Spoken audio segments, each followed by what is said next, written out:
guys, I'm going to be trying to redraw more of your OCs into my style. The first one here is a commission from Crystal Flame up on my Amino. Thank you so much for commissioning me. It really helps support me a ton. If anyone else wants to commission me, the link is in the description. Their character is absolutely adorable. I was struggling with the whole floating pose. I rarely do those, but they ended up liking the pose, so I was super happy with that. And they have a bio that is pretty long, so I'm going to get to that so I don't like run over. Their name is Celine, I think. I could be pronouncing that terribly wrong, but I'm just going to go with that. Celine is a star. As the lore goes, all the stars in the sky are living beings. Every 100 years, stars fall from the sky down to Earth. When they fall to the world below, they take on the form of a human and are full of magical power. That's interesting. It's like they're people. It reminds me of the old Earthtown thing, only an actual, like the actual planets are actual people that when they come down, they take like a human form. So before were they just power? That's really interesting. It is said that they would either bring great peace or great doom due to the power they possess. Celine believes in the power of love and has a strong sense of justice, but this sense of justice can get her into trouble, as she tends to just jump headfirst into conflicts she shouldn't be a part of. She quickly jumps to conclusions, and it is hard to sway her from her first impressions. She is loyal to a fault to those she cares for, and loves each of her friends and family deeply. She is bubbly and always has a ready smile, but her anger can spark at any moment. She loves the idea of travel and adventure, so when she finally has a chance to leave her hometown, it's bittersweet. On one hand, she finally gets to adventure that she craved, but on the other, she has to leave her family and friends she so loves.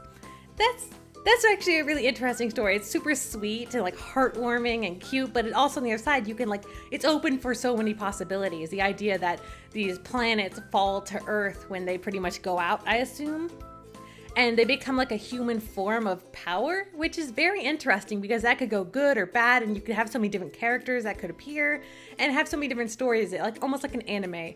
And that would be really interesting because what if someone showed up that was like a bad person and she had to like stop them, or who knows, it can go any way, or maybe another good one that they don't know about that's hiding on the planet. You would never know, and that's very interesting to me. I love that idea.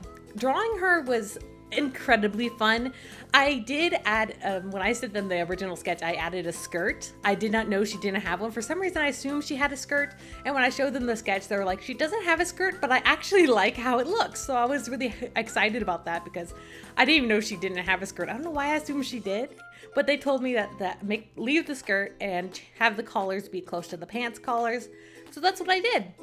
But I don't know why I assumed she had a skirt, but it makes everything flowy. I love drawing skirts, especially with jumping poses or magical girl poses, because it just looks flowy. And I was trying to do the same thing with the hair, trying to make it look like it's like kind of like bouncing in a bit.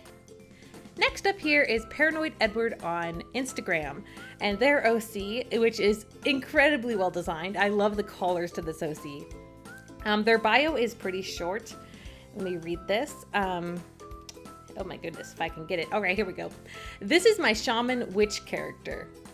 When I hear shaman, the first thing I think of is Shaman King, the anime. Does anyone know what that is? I watched that when I was younger. That's the first thing I always think of. Probably one of the most planned ones, since I have used her so many stories. She's ahead of the sisterhood. The English isn't that good. I'm guessing this isn't the first language. I'm not dissing or anything. I'm just saying it's a little hard to read. Let me try that again. She's the head of a sisterhood in Eland, which can only get rarely. I think that means that it's a rare thing to be the head of a sisterhood. She really don't show herself to anyone and stays on her own. Sad face. She really don't like people that much outside her own little circles. Even though she is really mom bear and takes care of all her sisters under her. Girl power, and has a little smiley face. That's so sweet. But yeah, apparently she's the head of a sisterhood. She's a shaman witch character, so maybe the sisterhood is like witches, I would assume.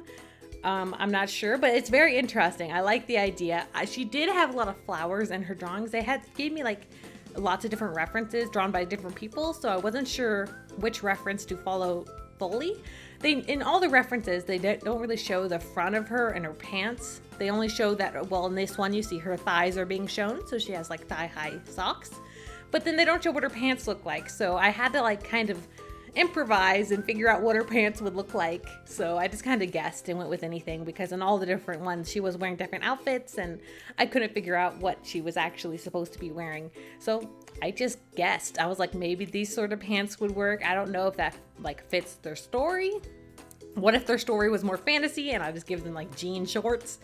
Doesn't really fit fantasy, but I hope it works out okay. They did have flowers in all the drawings, so I was wanting to add flowers, but I wasn't sure how to do it. After I figured out the pose I wanted and stuff like that, and I was working on the drawing, I realized I didn't have any room for flowers, and if I tried to force it into their hand, it would have looked weird. So I just kind of left it how it was. I don't know how. I could have put like flowers in their bag or something, but I guess that would have been weird too. But I don't know, I really wanted to add flowers. I felt like I really wanted to. I did make her hair a little long. When I was redrawing her, I realized I made her hair a little long. Trying to put her into my style was a little difficult. I normally always end up making hair too long than what it's supposed to be. I rarely draw hair that's that short. So it's a struggle, but I tried my best with her. I hope you like it. Let's see. Next up here is Somari Man X on Instagram. They purchased another OC from My Amino. You save up sparkles by doing events and stuff, and you can purchase an OC and have it guaranteed to be one of these videos. The line is a little long, but you are guaranteed just over time. It'll get into a video. This takes a while. And this is their second one that they've actually won through these events. So if you want to join the Amino, the link is down in the description and also in the comments. They have a bio for this character. I love this character's design. It is so unique. The bio is, her name is Aya, I think it's Aya Yoshinoru. She is the top model who always is seen on the fashion magazines, but she has a secret, crazy, sadistic personality that no one knows about. Oh gosh. Okay. Also, she likes singing and pulling out pranks on people. She is 16 years old and has younger sister. I did not know she was 16. I swear I made her entirely too busty, but I guess some 16-year-olds can be that way. I don't know. I feel like I did make her top a little bigger than it's meant to be. Let's see. She has a younger sister. Also, she has a crush on Hien. Hien, I believe, is the one I drew before. I drew a blue-haired boy that was wearing like more pink colors, if you guys remember. That was their other character they added to this. Let's see. Has a crush on Hien, and she always annoys him when they're hanging out with him. I mean, that's one way to treat your crush. I mean, people always say when you have a crush on someone, they always try to annoy you and bother you and like pick on you. And I don't know if that's true or not. Is it? Is that true? I don't know, because people always assume that. But what if they're just picking on you because they just don't like you, you know? Because I feel like that when I was younger, guys would pick on me. I say guys, they're like little boys. They would pick on me, and my brother would be like, oh, maybe he likes you. But I was like, he just seems like he hates me. It doesn't feel like he liked me at all. It just feels like he really hated me. But anyway, this character was so much fun to draw. Probably the most fun out of all of them I've done in a while, because one of the reasons it's like so interesting. It's like their hair's two different colors, their shirt's two different colors, their skirt's two different colors, and all these colors aren't the same colors over and over again. It's like mixed up with crazy colors no one normally uses together, because they clash, like a hot pink and a red normally clash and no one's ever uses them together, or that orange too. And these are colors no one normally puts all on the same characters. So seeing so many crazy different colors was really unique and so much fun to draw. I like really had fun with this one. I was up late drawing this one, and it was just so much fun because I was like different colors all the time, and I didn't have to keep one color, and it was so fun. I really want to do more characters like this in the future. I just loved it. And they also had the little ears that are super cute on top of their head. And that's everyone. If you want to get your OC drawn, please comment below and comment your OC, like either a picture or a link or whatever you want. And if you commented before, just copy paste it. I don't mind if you spam me with copy pasting. Perfectly okay. And I know some people are worried about that, but really do post it on there, or you can post it on Instagram and tag me, or you can post it on DeviantArt as well. So there's lots of places to post it. And oh, don't forget My Amino. My Amino, you can save up sparkles and actually get guaranteed spots in the videos. And there's commissions for anyone who doesn't want to wait or be in line and stuff like that. So thank you guys so much for watching.